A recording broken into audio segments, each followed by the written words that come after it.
Hey everyone, welcome to episode 357 of Real Health Radio. I'm your host, Chris Sandel. I'm a nutritionist and a coach and an eating disorder expert, and I help people to fully recover.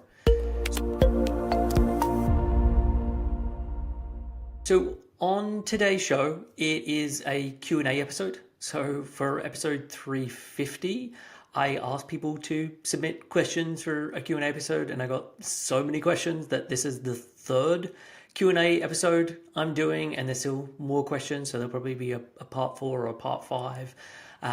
But thank you for everyone who submitted questions. Again, I'm not getting to all of them today, but some of the topics that we're going to be hitting is identity and recovery, planning and flexibility, or planning compared to flexibility, food cost from eating more in recovery, handling urges for unhealthy or bad food, recovery during menopause, dealing with the numbers on the scale, and much more. So before we get started, I just want to mention that I'm currently taking on new clients. If you are in recovery or you want to be in recovery, if you're living with an eating disorder and you want help, I would love to be able to provide that help for you. I truly believe in full recovery and that everyone can get there. And so if that is what you want help with, irrespective of whether that feels like it's a pipe dream or something so far off in the future, or hey, I can definitely feel this, I just want to have the help to get there, then please get in contact.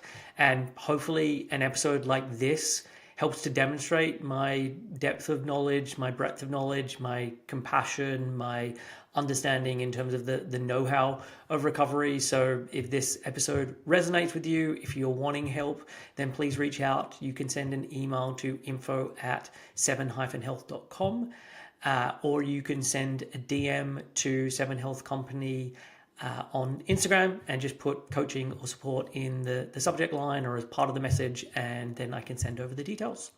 So let's get on with the questions. For everyone who's asked questions, often there were some really lovely comments beforehand. Before we got to the questions, I've just stripped out all of that out, and we'll just ask the question up front, and then I will give my response. So Kathy had a couple of questions, or a few of them. I will answer 3 of her 4 questions because I think they're good questions and fairly relevant for lots of people. So question 1, a big part of recovery is to leave the identity and problem of the eating disorder behind. So I'm finding it difficult or confusing to know how much focus I should still have on recovery versus seeing and acting like I'm the new person who doesn't have issues with food and exercise. It sometimes feels like I'm reinforcing my own issues when I constantly think about recovery or plan food or question movement or consume recovery content. How can you find a healthy balance here?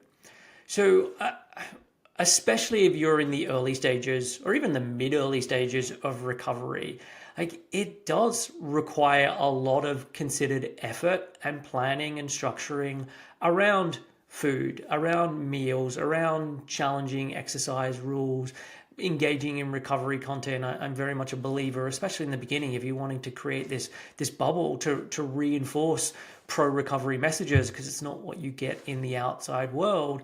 And so I don't think that this is in any way reinforcing the eating disorder. It's how you rewire the brain. It's how you repair the body. It's how you change those habits.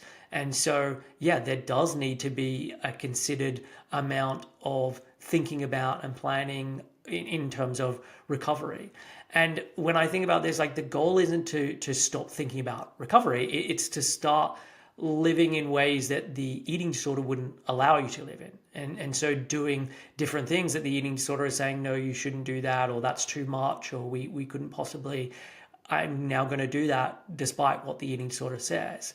And so in some ways, a good test could be, are my actions expanding my life? And that doesn't always work, because there are some times where it feels like, oh, me doing this created so much more anxiety, or it was so much more challenging. And so in the very, very short term, it feels like actually it's not expanding my life, but actually looking at, if I continue to do this and this becomes more normalized and becomes easier for me to do, is this going to expand the quality of my life? And really with the goal that you let recovery shrink as your life starts to expand, but we don't do it the other way around in terms of like, I need to shrink everything connected to recovery first, and then I will start to bring more of life in. Because I think this can very easily become just another eating disorder thought or eating disorder trap of, oh, you shouldn't be planning your food so much. That's not really recovery. Or you shouldn't be doing this so much because that's just kind of like the eating disorder. And so it then just becomes this trap. Whereas actually for the first chunk of recovery, which could be 6 months, 12 months, 18 months, like, hey, you need to be putting a fair bit of focus here. And with the intention of, I'm going to have good amounts of time where, you know what, I'm just not going to think about recovery. I'm going to hang out with friends and be with them, and we're not going to talk about recovery. I'm not going to talk about the emotional stuff I'm going through or where I'm at. I just want to have a laugh, or I'm going to go to that comedy show, or I'm going to do this thing. Like, yes, I think it's really important to have life and have moments of life where it is unaffected by the eating disorder, or as unaffected as it can be. And also recognizing that if I want to recover, there are things that I need to do, and that is going to require more of my attention up front. So the next question then is, how do you navigate timing and planning versus flexibility when timing is off? You missed a meal or a snack, or life gets in the way. I find it quite disordered to then feel guilty for it or force myself to make up for it, since time fluctuates and I don't want to be so rigid and controlling all the time. That's when the eating disorder, that's what the eating disorder was also all about. So it feels like another pressure cooker, just in a different format. I would be really just conscious of this with what is the direction that these things are going, and is there a real asymmetry here? Because it's one thing for you to say, well, if I have to be rigid and controlling all the time and make up for it, that is because you actually missed a meal or a snack, and we're trying to bring that back in because it really supports your recovery. To, hey, I had a situation where life got lifey and I missed my morning snack. You bringing that in later in the day, or you rejigging some of your other meals so that we still get that food in, I think that is really important and is very pro-recovery. And if anything, it shows flexibility. I don't think that's rigid. It's you saying, okay, this thing happened and it changed the plan, and now I want to be flexible with bringing this thing in and finding a way to make that work, even though it's not what was originally meant to be happening today. That actually shows real constructive flexibility, which is what we want in recovery. Because it's interesting. I wonder if you would be asking this question if, hey, every time I'm eating my things earlier than they're meant to be planned, or I'm finding that I'm having 2 snacks instead of 1. Is that okay? Like, all of the fluctuations that you're referencing here are about the eating disorder getting its way. In essence, like, I missed a snack, I missed a meal, and then there being quote unquote rigidity about bringing that back in. And I just think it's interesting that it is seen in this way, because actually, as I said a moment ago, I think this is about real flexibility here, and you being able to then bring this back in. And what actually might be more appropriate is then looking at, okay, given that there are going to be these situations, how do I be more flexible on the fly? Meaning, do I need to have snacks in my bag at all times so that if I'm out and about and it's really not the normal snack that I plan or the normal meal I have planned, I've got something to be able to cover myself? Or having that anticipation of, hey, I know these meetings tend to go longer, or I know this thing can often get in the way. What do I need to take with me in advance so that doesn't happen? Or the last 3 times this has happened, I've missed out on my snack. Okay, I need to eat that snack before this thing. And yes, that means that I'm eating it an hour earlier or an hour and a half earlier or whatever it may be. But hey, that's what I need to do for recovery.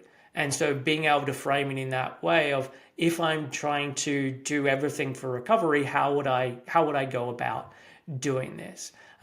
Because, as I said, I think this can very easily veer into just the direction the eating sort of wants to take you, as opposed to doing the things that are required as part of recovery. So then the next question is, how do you approach the mindset slash resistance towards eating more or increasing metabolism to slash need or require, in inverted commas, more? I don't actually want to be dependent on more food during the day, as it's also a financial factor and feels like I would be training myself to a higher standard I may not be able to afford when I could sustain myself better now with a lower maintenance intake.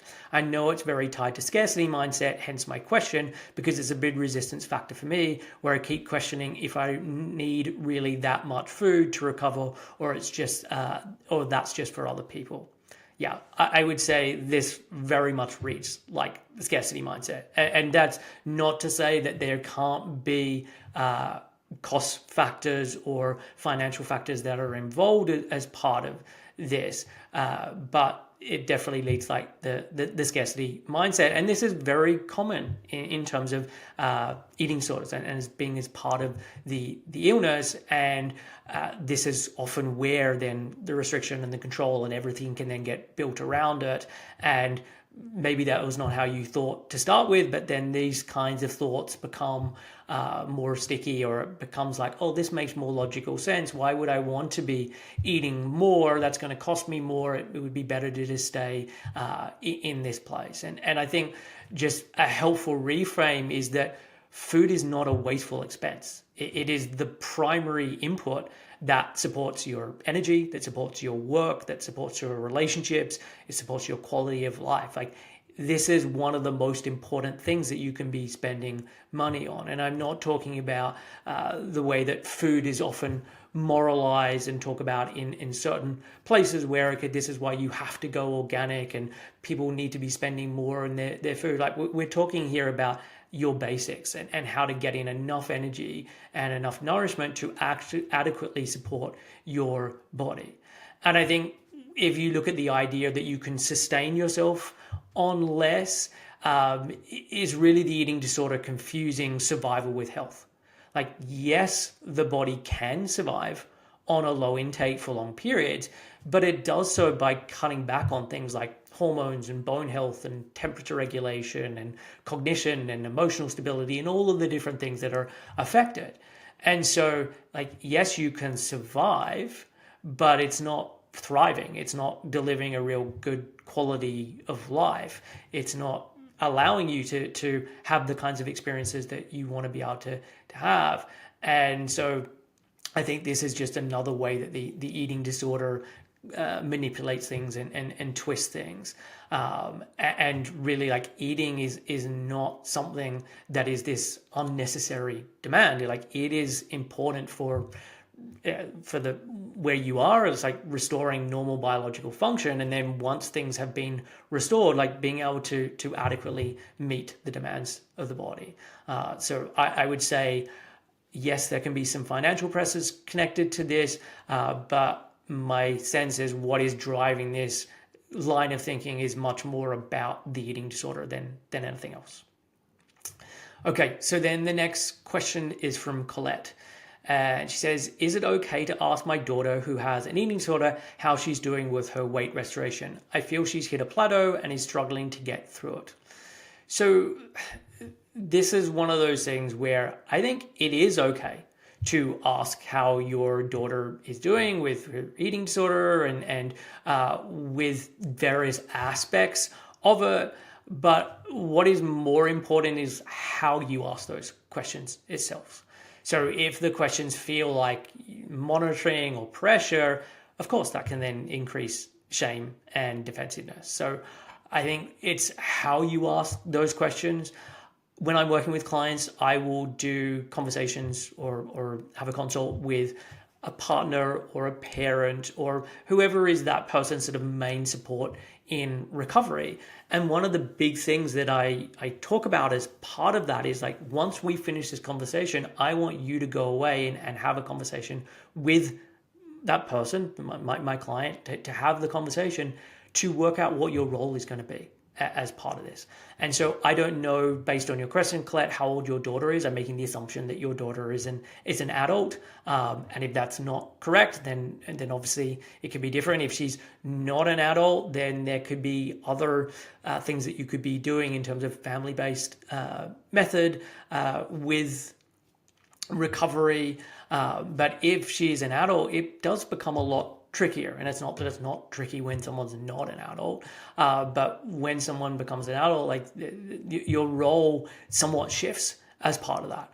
And so having the conversation with her and doing this at a time where it's not a tense moment, you're not actually bringing up grievances or worries or concerns, you're being able to have an honest conversation of like, hey, I want to figure out how I can best support you in recovery, and I want to figure out what my role could be in that, or what you would like my role to be in that. How can I help you? What would be useful if I'm seeing this or seeing that? Or before you even get into the what would it be useful questions, just say, hey, what do you think? Allowing her to then be able to answer that question, because you're really wanting to focus it on like, how do I be a partnership here rather than it feeling like oversight, and how can you frame things from a place of curiosity instead of judgment. And so there isn't one right way of doing this, but a lot of it comes down to having that conversation of like figuring out what's my responsibility, what's your responsibility, how do we navigate this? Because the difficult part, and I've said this on here before, and I say it to clients all the time, or to partners or parents of people who are struggling, is the difficult thing with an eating disorder is you don't have ultimate control over someone else. As much as you want your daughter to get better, you can't force that on anyone. And so it's, how do I then support that person? How do I offer that place where they are wanting to be honest with me, and they do feel comfortable being honest with me, whether it's telling me about the good stuff or telling me about the parts that they're struggling with. And so my first suggestion with this, as I said, would be having that conversation with her and trying to figure out what each of your roles are as part of it. So the next question comes from Jordan, and they say, how to stop the eating disorder from manipulating pro-recovery behaviors. So, I mean, I think this is something that can happen really easily, where someone feels like, oh, I'm doing recovery and I'm taking this action, and then upon reflection, it's like, oh, actually, that wasn't what was going on, and there was a lot of moving deck chairs on the Titanic, and I felt like I was busy and I was doing all these things, but fundamentally nothing has really changed. And so I think a couple of things would be, okay, look for the direction of the change. So true recovery behaviors usually move things like bigger and freer. So that would be more food, more variety, more rest, more spontaneity. Depending on where you are in recovery will depend on which ones of those are more appropriate. At the beginning, it's much more about adequacy and regularity with your eating. As time goes on, it can be more about spontaneity and eating with other people and those things. So what direction are these changes taking you in? Because really, when we reflect, like, eating disorder behaviors tend to make things smaller or safer. So safer foods or tighter routines or subtle compensation or those kinds of things. And look, this is where there can be a gray area with this, because for someone, yes, there might be a lot of safer foods that are appearing, but if those safer foods are actually increasing in quantity and is leading to you having more total energy come in, like, that is actually a useful strategy, or could be a useful strategy depending on the stage of recovery you're at. And so a helpful check could be, does this behavior increase nourishment or flexibility or life engagement, or is it quietly maintaining restriction and control and avoidance? And again, I think this is where there can be a little bit of gray area. But this is why, like, when I work with clients, we set very clear binary recovery goals to really remove a lot of that gray area. So there is a very easy sort of yes, no, did this thing happen? And so having a goal of I want to eat more is like very vague. Okay, what's more? Did more really happen? Versus, okay, if I say that I'm now going to be adding a bread roll with butter and cheese to my morning snack, and my morning snack is remaining the same, so I'm not removing anything else from that, it's fairly clear whether that did or didn't happen. And we can then put constraints on other parts of the eating of like, okay, and nothing else is being reduced throughout the rest of your eating. So it then becomes much clearer about, okay, did the goal happen or not? And I think this can be really helpful because the eating disorder can make it feel like either everything's going really badly and this is really not heading in the right direction, when the reality is it actually is. Or it can make it feel like, yes, I did so many things for recovery and I'm really putting in all this effort. And the reality is like there hasn't really been much of a change that's happened. And again, this is why it can be useful in terms of the goals, because you can have a week where there's a lot of emotions, there's a lot of eating disorder thoughts, there's been a lot of tension. And when we reflect, it's like, and you did the goals every single day. And so I know there has been these challenges and there's been this uncomfortableness with this. And we can see that these things are moving in the right directions because you actually did the goals. So the next question, or it's a couple of questions, come from Kerry. So question one is, I still get urges to eat bad foods, in inverted commas. It's always biscuits, chocolates, and cake. And when I have it, it's a large amount. Now that I'm allowing it, I just can't get past the feeling that I'm setting up a bad habit, especially as the whole binging stage for me has gone on way longer than just my restricting stage. How do I know what's an urge I should be listening to and what's an urge that, if honored, will start a habit that is hard to undo down the line when my relationship with food is healthy again?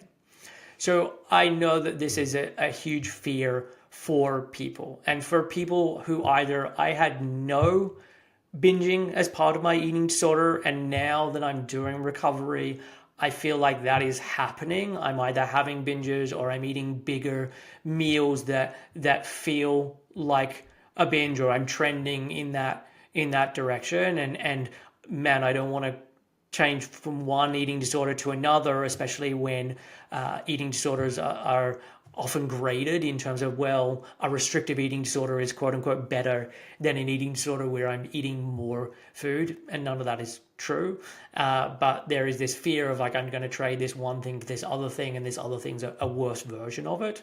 Or, hey, I did have binges as part of my eating disorder, and it feels like now that I'm doing restriction, that's happening more often, and I'm allowing myself to have more of these foods, and I'm just really unsure whether that is the right move, because it feels like at this point, it feels like my eating is quote unquote worse compared to where it was before.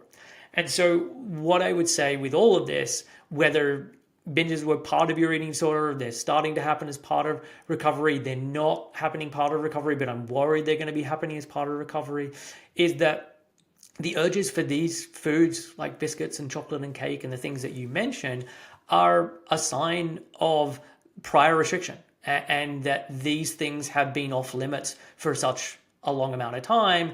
It's not about a bad habit forming, in inverted commas, as you said. And so when the body has been deprived, especially of energy-dense foods, it then tends to have a strong pull towards these when they become available. And the intensity and frequency can often persist with this until the body fully trusts that this food is consistently available. And I think this is the big piece that people often mistake, because there is physical restriction, i.e., I'm not actually eating this thing, but there's also mental restriction, i.e., yes, I'm eating this thing, but I'm telling myself I shouldn't be eating this thing, or I'm telling myself I should have only had one of these things, but I've had 2 or 4 or 5 or whatever it may be. And so even though I'm actually physically eating it, the message that I'm sending is, you shouldn't be doing this. You're doing something wrong. This is the wrong thing to be doing with food. You're creating these bad habits.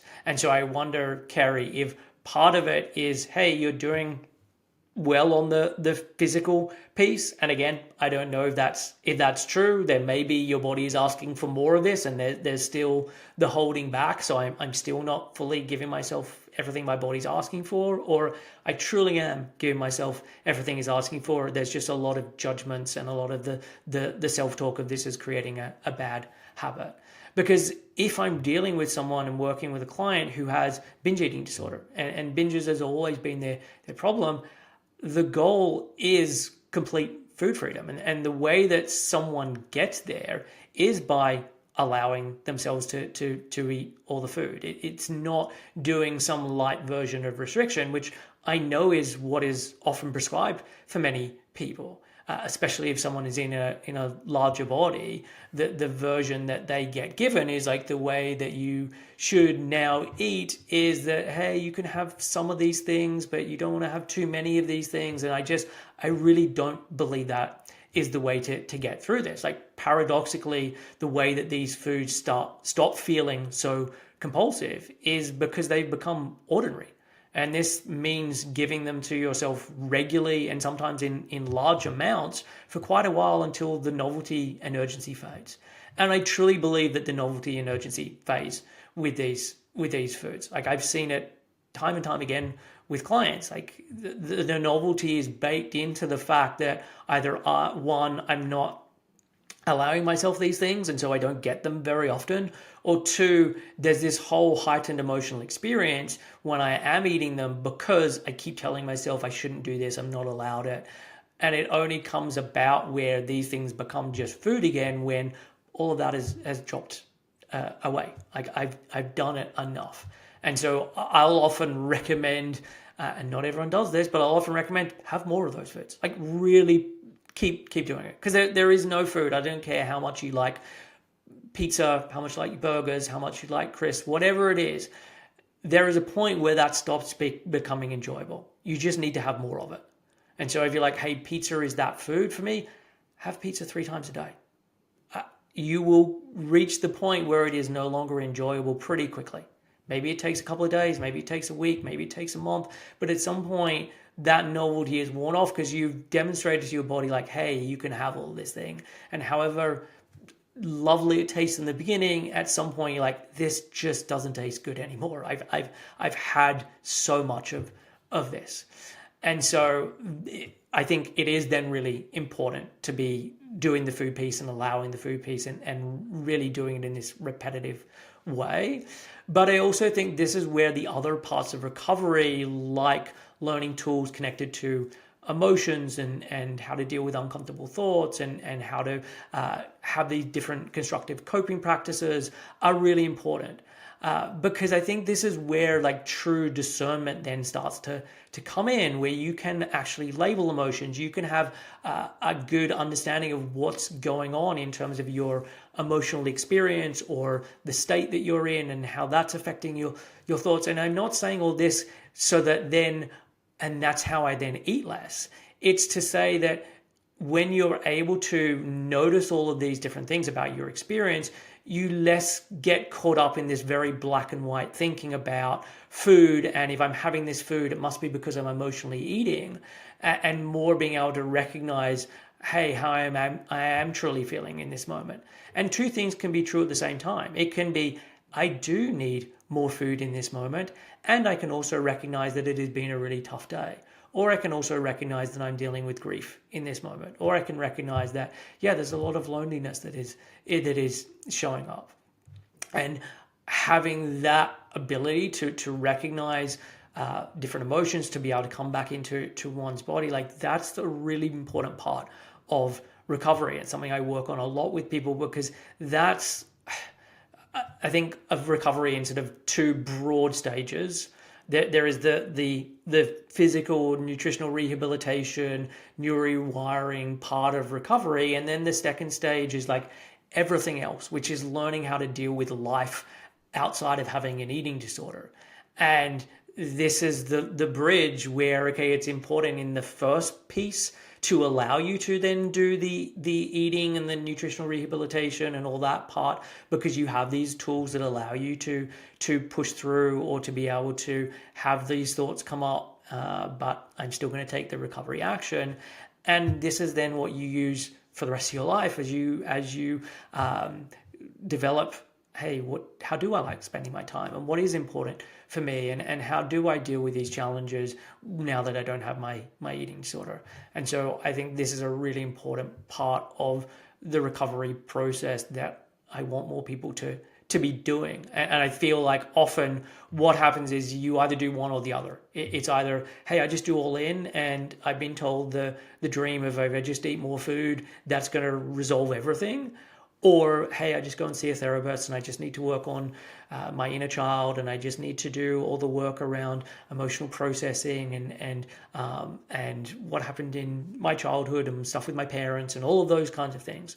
And from my perspective, you need to do both. If you're just doing the eating piece, for 95% of the population who have an eating disorder, that is not going to be enough. Yes, there are some people who it is just a biological thing and they got really unlucky by going on that first diet. That is not the case for the vast majority of people.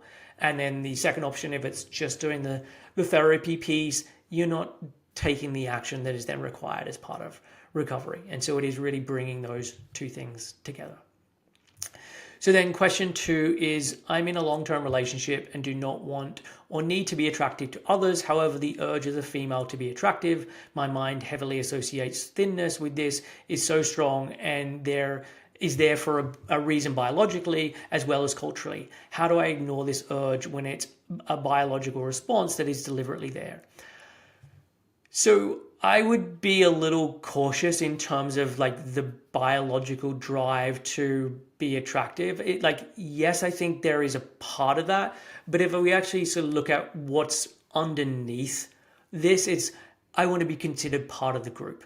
I don't want to be a social pariah. I don't want to be cut off from the group. If we go from an evolutionary standpoint, if I'm excluded from the group, then I'm not going to be able to have food, then I'm not going to be able to have shelter. That can lead to certain death. And so, hey, it makes sense that I fit in as part of the group or as part of the tribe. And we all have this feeling of like, I want to be loved. And there's the worry of like, but am I lovable? Am I enough? And all of this as part of it. And so, yes, there can be the attractiveness piece in there, but I don't actually think it's necessarily about that. I think it's about how do we feel like we're part of the group, or how do we feel safe within ourselves? Because I think what happens is there's this feeling of, if I can sort out the attractiveness thing, like if I can be in a thin enough body, if I can match up to society's standards of beauty, then I will feel safe, then I will feel okay. And sometimes that can work, or it can at least get somewhere a little of the way there, but it doesn't get you the whole way there, because you're then just waiting on that external validation to have that feeling. And look, the reality is we are all aging out of beauty standards. You're I don't know how old you are at this point, but at some point you're going to be another 10 years older, and then another 10 years older. And hey, what is considered attractive is people who are young. And so at some point you're going to grapple with this, or you're the 70-year-old where this is the most important thing in your whole life, and how I look and how attractive I am is my whole identity. I don't also think that that's a great place to live in either. And so my suggestion would be, rather than, hey, let me keep doing the eating disorder so I can have a body that matches up to society standards, and hopefully that will help me feel better about myself, would be, hey, there's lots of other ways to work on this, and ways to work on stuff internally in terms of yourself and your self-worth and your belief in yourself, but also how do I have relationships that help me feel part of my group, and how do I have friends where, hey, I know that they care about me and they love me, irrespective of whether my body matches up or doesn't match up to society's standards. And the more that you can then cultivate that within your life, where, hey, irrespective of how I look, I feel good, I feel stable, I feel grounded, I feel like I have value and worth, like, the better. And that's, look, you are right. We live in a culture where we value thinness, where we value beauty, where there are these assumptions that can be made about how someone looks. None of that is going away, and I don't imagine that anything I say is going to change that for you. And look, we're all going to have days where, hey, I don't feel like I look my best or anything along those lines. So it's not getting to this place where you have just transcended all of that. I think that is a fantasy. And you can get to a place where, hey, this just does not affect me in the way that it was before. I really have diversified my identity enough, and I diversified the way that I feel good about myself and the things that add to the quality of my life in such a way that this thing is just not important in the way that I believed it was. But again, if you're having all of these thoughts around food and I'm eating too many bad foods and all of this, like this keeps the idea around my body and my attractiveness like really front of mind. So I think you're kind of in a lot of ways you've got to work on these things at the same time. So then the next question is recovery during premenopause or menopause. I'm 46 years old and it's hard to rest and challenge fear foods when not only the ed voice says it's wrong, but everyone else also tells about exercise and eat healthy during this period of a woman's life. So what I would say to this is much of the mainstream advice around menopause is very rooted in diet culture. I mean, I think just we can remove the word menopause there. Like mainstream advice around health is rooted in diet culture and messages around cutting carbs or eating clean, or you have to have this amount of protein grams, or shrinking your body, or exercising more, or all of these different things that just reinforce more of that restriction and weight control rather than real genuine health. And it's just not advice that is appropriate for someone who is in eating disorder recovery. I mean, I don't think it's appropriate for anyone, but particularly if you're if you're living with an eating disorder and going through recovery, the generalized advice is not for you. I mean, this is a conversation I have with clients pretty regularly when they say, oh, I've heard about this diet for this or this diet or whatever. And it's always like, okay, are they recommending that this is the exact thing that you do to recover from an eating disorder? And no, that's not what's being recommended.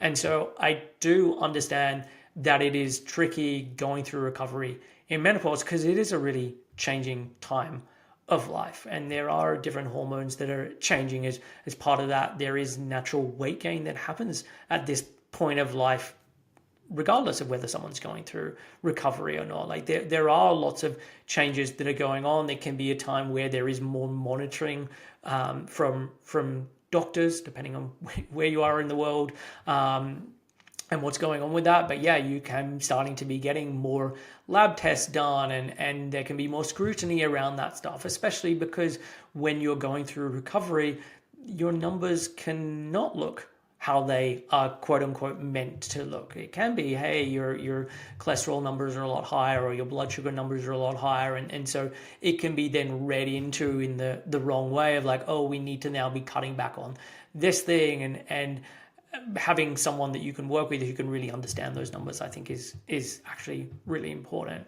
But yeah, really understanding that this advice around what you should be doing as a menopausal woman that you're getting in the mainstream is just not appropriate for recovery. And it's not just not appropriate, it can be actively harmful. Because it really just validates the eating disorder voice. It makes recovery behaviors that are essential, like resting more and eating more and challenging fear foods, feel like they're wrong when that's exactly what the body needs. So recovery supportive health just looks different. It looks different to what is being suggested for the masses. It looks different to what's being suggested for someone in menopause, but it's what needs to be done. Like adequate nutrition, creating flexibility around food, reducing chronic stress, allowing more rest, like supporting hormones, like all of these different things, supporting bone health, nervous system stability, all of these things, like this is part of what recovery is about. And look, most people if we just talked about, hey, we want to be nourishing the body, we want to have flexibility around food, we want to reduce chronic stress, we want to support hormones and bone health and nervous system stability, most health practitioners will be like, yeah, I'm totally on board with that. It's just the mechanism by which that is done that will be different. And the way that you do that from a recovery standpoint is going to be different to the way that that's been suggested online that someone needs to do it in menopause. So then the next question is, I have a full-time job and it's very demanding physically and mentally. I can't leave my job or take time off. And sometimes I believe that I could never rewire the link between activity, movement, productivity, and quote unquote, earn your food and rest. So this, I don't think that you need to quit your job to recover. And I'm very much of the opinion and suggesting that people do recovery in the real world as much as possible. It's not that I don't think that there is a time and a place for inpatient or that there is a time and a place for taking a break from work, but I want to encourage someone to do this as much as possible in the real world. And also recognizing that in the early stages of recovery, the body is already under significant stress from the energy deficit. And so if you're doing something that is physically demanding, that there is this high workload as part of that, it's going to make it more difficult to do the repair work and to do the things that are required as part of recovery. And sometimes it could be helpful to think about this like a physical injury. Like if you had a broken leg or if you needed surgery, you wouldn't expect to keep doing your physically demanding job without this adjustment. You would need to take time off to be able to do those things. And we'd recognize that, hey, it's important to get the support and the recovery and to heal from that. And so when you say I'm unable to, I don't know how, like, if that's just I don't want to, or I really, like, there is no possible way that I could do this. And so if there is some wiggle room, if there is the ability to take some time off and that's what's needed, or to at least reduce your hours, then I would suggest that. And if that is just not practical, I just can't get that to work, then you then need to look at, okay, if these are the constraints that I have within my recovery, what do I then need to do differently as part of this? Because if it's true that I now have to keep up this demanding job, I now have to do these things, then, hey, you need to do recovery different to the average person, because there are these things that are in addition creating energy usage for you. And there's lots of times when I'm working with clients where there is something that they can't change, where, okay, that now is a constraint that is now adding something to your recovery that we need to figure out a way to navigate. And this is the case for you. So if this is truly the case, you can't then use the eating disorder to talk about earning food and rest or productivity and sort of hijacking your current situation. It needs to be, okay, this is the situation. And if that's the case, then I need to be eating more. And whatever minimums people are talking about online, I need to really jack that up, because, hey, my job is physically demanding and that's using a lot more energy. And so it's about, like, I need to become intentional about fueling. I need to be intentional about when I'm not working, I can't be doing anything extra. I really need to be resting as much as humanly possible outside of my job, as much as I can do that, depending on family situations or whatever is going on. But I need to be really intentional that if this is my job, I then, outside of that, I need to be doing everything in my power to then get the rest of the food that I need as part of this. And really, I want you to be able to drop that you need to earn your food and rest rule. And I'm a believer that comes about by just proving to yourself that that's wrong. So it's, hey, I'm going to eat even though my brain is telling me not to eat. I'm going to rest even though it feels like I'm being lazy when I'm resting. It's, when I do this and I do this repeatedly, that's how I then demonstrate to myself that this rule just was an eating disorder rule, and it isn't actually true, and I don't buy into it because I've been able to prove that. So then the next question is how to deal with the conflicting feeling of wanting to get better and remain ill at the same time. So that's from Emily. So what I would say with this is like ambivalence is a really normal, natural part of recovery. And almost everyone feels the way that you've described. So being pulled in these two directions, where one part of you wants the freedom and the health, while this other part of you wants the familiarity and the perceived safety of the illness. And those two parts, in a sense, like they reflect different parts of your mind. And it's actually really useful to look at the part that wants to stay ill and look at it from the perspective of it is trying to protect you. And even if it is a harmful strategy, there's lots of collateral damage, there's lots of problems with it, it is trying to do something really useful for you. And bringing in the curiosity with this, because I think it's a Tony Robbins quote that I've heard this, but people keep their problems for a reason. And I think it's recognizing that I'm doing this for some reasons, and I want to look at what are the needs that are being met by staying in this place. What are the needs that are being met by the eating disorder? Because once you can recognize what that is, you can then start to look at either one, how do I start to meet those needs in other ways?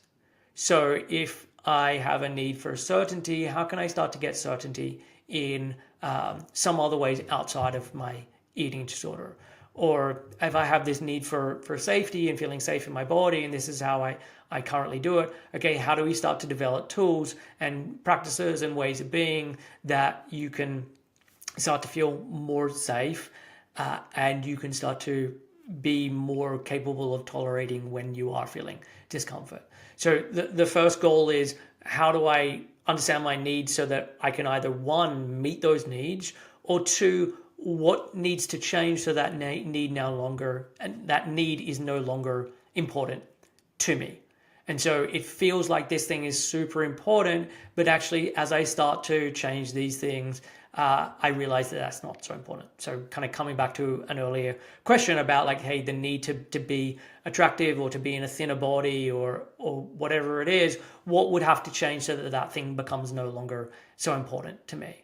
And so maybe I need to change my identity through different habits and behaviors that I'm going to start to bring in so that there is this diversification of my identity, or just how are other aspects of my life change so that this thing is no longer so important for me. And so I think there can be this feeling of I need to figure this out in advance. Like if I still have this feeling of wanting to remain ill, then obviously I don't want recovery badly enough. And that's just not true at all. Like this ambivalence is really normal. And the goal as part of this is one, being able to honor, okay, there is this other part that gets something out of staying stuck or staying ill. Like it is meeting these needs. And also I'm able to act in alignment with the healthy part of me, even when the other part protests, or even when there are thoughts or feelings that are coming up. Like you don't have to eliminate that part of wanting to stay ill voice to start with. It just happens by, hey, that voice was there and I still took the recovery action. And I did that again and again. And then I recognized that, hey, that voice doesn't have as much power over me anymore, or it's actually not coming up as much as it was before, because I'm recognizing that I'm being able to meet my needs in other ways. And I'm recognizing I've become more resilient through this. So then the next question comes from Elizabeth.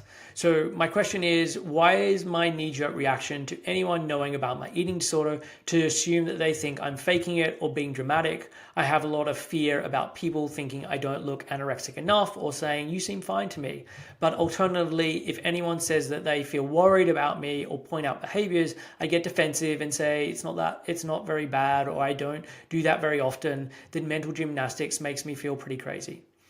So, I mean, what you're describing, again, like I commented with the previous question, is really, really common in recovery. And I think especially as the eating disorder goes on and you get into this more difficult place, it becomes a little bit of damned if you do, damned if you don't mindset, where the illness is constantly scanning for invalidation. So if someone says, you look really good, you look fine, or it's so great to see you looking healthier, the eating disorder is like, see, you're faking it, or you're not really sick enough.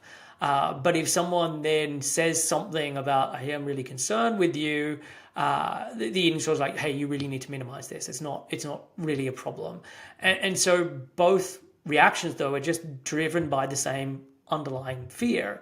And that underlying fear is, from the eating disorder's perspective, like, hey, we don't want this to be taken away from us. I mean, we really need to hold on to this thing.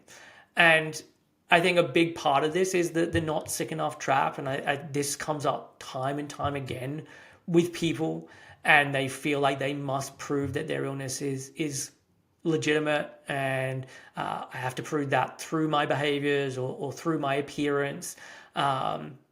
While there's another part of them that really wants to hide this and to avoid the scrutiny or the pressure. And so there is that push-pull dynamics that you're talking about. And so I just want to acknowledge that what you're describing is really common, and that none of this then prevents you from doing recovery.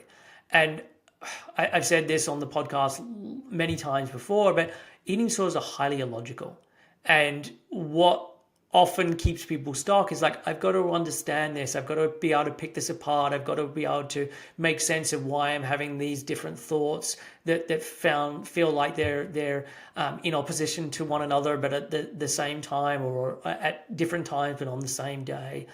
And my thought process with this is like, you don't need to solve any of these things. Like, eating disorders are illogical. When you get into this energy depleted state, it has an impact on your brain and your mind and your perceptions. And if you're trying to solve this and make sense of it, you get stuck trying to solve an impossible riddle. And so really the way that you solve all of this is by doing recovery, by doing the food stuff and the movement stuff and the things that are important there, but also doing the things around developing other coping mechanisms and ways of being able to deal with thoughts and feelings and emotions. And it's then when you continue to do that work that a lot of these kinds of questions and this feels really difficult to get past, like, they start to become less challenging and in a lot of ways less relevant as you continue to go forward. And so rather than getting stuck with this, Elizabeth, my suggestion is just keep going with recovery, and recognizing that with time this will start to shift, and that what you're describing is just a very common occurrence with with an eating disorder. So then the final question is from Julianne, and she says, how to cope as numbers increase on the scale. And so, yeah, the number on the scale, I know, can be a really big challenge for lots of people. And from my perspective, there are a number of options with this. If the scale is distressing, the first option is simply to not weigh yourself. And if I reflect on the clients I'm currently working with, there's probably 2 or 3 where I'm using the scale with them, and everyone else we're not. And with those 2 or 3, we're using it for a very specific reason, but everyone else, we don't need to use it, because we're able to judge how recovery is going without seeing the number on the scale. We can see, based on, is your eating increasing compared to where we were a week ago or 2 weeks ago? Is your movement and exercise decreasing or stopped from where it was a week or 2 weeks ago? What is going on with the various symptoms that you have? And it's not that everything is going to be improving immediately, but what's happening in terms of your emotion regulation? What's happening in terms of your sleep? What's happening in terms of your bloating? Like, we can use all of these other metrics to get a sense of how things are going with recovery. It's not that the number on the scale is the be all and end all. It's useful. It can be a piece of data that can help us have one extra element or angle to be able to look at, but that's it. It's not that this is the thing that solely determines recovery. So for me, I don't use weighing clients very often. If you do need to be weighed, and this is if your team, your clinician, whatever wants to weigh you or thinks it's important as part of it, you can do a blind weighing. So they know the number, but you don't see the number. You can do this even if you're working with someone online. I think it's called ClearStep is one of them. I think there's a number of different scales that you can get. So you stand on the scale and then it sends that information to your practitioner or your clinician. And so they get that information, but you don't actually see it. So that's one way. If you're working with someone remote, if you're going to be in the same room with them, you get on the scale facing backwards. They're able to get that information, but you don't see it. Or you stand on the scale backwards and your husband or your parents, they then see it and they then email it to your practitioner. So there's a way that number is getting to someone who can use that in an effective way as part of recovery, but you don't actually know it. And then the final is if you have to know that number. I mean, even as part of this, I start to question, like, why do you have to know that number? Because even if we're looking at, hey, I want to get to a place down the line where I'm okay with that number, that might not be where you need to start with this. If someone that I'm working with wants to do that, we're not doing that from the very beginning. We're doing that later on when they're in a position where I feel pretty confident that irrespective of what we're seeing on the scale, it's not going to alter their behavior. And what I mean by that is not going to alter their behavior in the direction of the eating disorder. If they're seeing that it's lower than it should be or it's not increasing in the way that it should be, I want it to alter their behavior in terms of, okay, cool, I am going to be adding to my snack or I'm going to be adding to my lunch, or like I'm doing things to move it in the right direction. But if the number is higher than what I anticipated, I'm not going to use that to now start to cut back and make changes as a way of trying to mediate that. And so from my perspective and what I've seen is like people tend to need to be further along for that to happen. And so the simplest solution is just not weighing yourself as part of it, or if you need to be weighed as part of your team and the people you work with, just not knowing the number. And if you have to know the number for some reason, going in, and I often will talk about this with clients beforehand, of like, let's do some journaling beforehand of like, what does it mean if the number is lower than what I expect? What does it mean if the number is what I expect? What does it mean if the number is higher than what I expect? And what am I going to do in each of those situations? So I've made an agreement in advance of it. Because if you're unable to say, I'm going to keep following my plan if the number's gone up, then I'm pretty categorically saying, hey, it's not a good thing for you to be standing on the scale. If you know in advance this is going to alter behavior, then and in the direction of the eating disorder, it's not a great thing to be doing for you. But if you're able to say that, okay, irrespective of the outcome, it's not going to be detrimental to my eating disorder. I've done this journaling prep.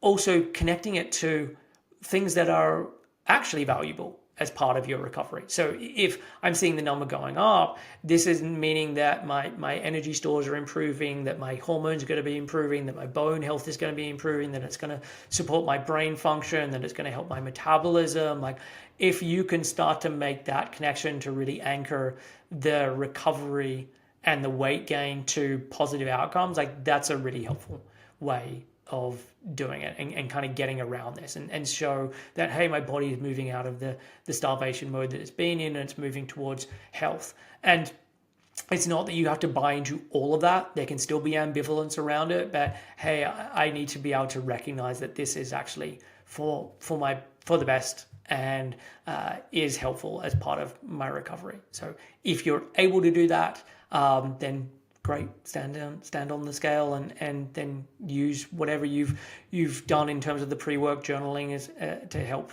with the behaviors after that.